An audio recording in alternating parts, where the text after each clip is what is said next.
Tomorrow's Anzac Day events will remember those who've fought and died for Australia. But there's a growing number of soldiers losing the mental battle against the traumas of war. Support groups say 13 have died so far this year. Christina Harrison examines the cost of PTSD and the impact on the next generation. In the past 20 years, more serving and retired soldiers have lost their lives to post-traumatic stress disorder than war. He took his life on the 31st of January. The effects of PTSD can be life-changing. My sister said, you're so cold, you're heartless. I get the shakes. I can't sleep at night. And wide-reaching. I have nightmares of when my dad used to lose his temper and I'd hear the smashing, the banging and things breaking, and then I'd see the bruises on my brother. And there are calls for changes to the way sufferers are treated during and after their military careers. We really need something comprehensive and broad to deal with what is a problem that we're aware of. 24-year-old Sean Jenkins was one of the disorder's most recent victims. His mother says what he saw in Afghanistan in 7 months changed him. He was a lot more quiet, a lot more distant, a little bit moody. The one-time fun-loving sports fanatic was diagnosed with PTSD last year and underwent counselling. He was still in the army when he ended his life. It's deeply affected our normal day-to-day living. We'll never be the same people that we were before. It affects your whole family, your wife, your children. Dave Morgan is battling his demons 45 years after he was deployed. During 12 months in Vietnam, he was constantly on high alert and sleep deprived. Then one night he was hit by a mortar shell. That's my nightmare. I'm suffocating.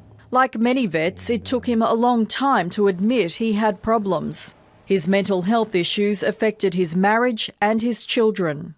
I became overprotective with my children. And when they grew up, they went out into the big wide world and they struggled. Daryl Shipp is Queensland Secretary of the Vietnam Veterans Association and a PTSD sufferer. Got blown up by a grenade myself, drowned in Vietnam. When we got hit on the wire, I was brought back to life by one of my friends. When he returned home, he struggled to develop an emotional connection with anyone, including his first wife and sons. How do you feel about that? I don't have a feeling. I don't feel. When he was home, it was a lot like walking on eggshells. Daryl Shipp's son says he and his brother were recently diagnosed with a derivative form of PTSD. Neither of us actually blame him for that. It was outside of his control.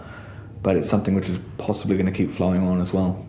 The federal government started offering free, unlimited counselling services to veterans and their families a decade ago. Last year it spent $180 million and says it's open to investing more if needed.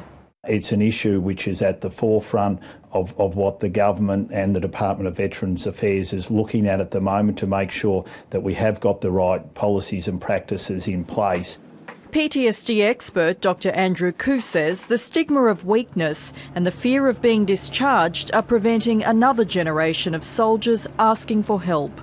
Just because you've had PTSD doesn't mean you're useless and you are now unrehabilitatable. That is not true. Sean Jenkins got help early, but his mother says the Army needed to better prepare him for what he would face. The statistics are speaking for themselves. Christina Harrison, ABC News. And if you or someone you know is experiencing distress, please contact Lifeline on 13 11 14, or you can contact Beyond Blue on 1300 22 4636.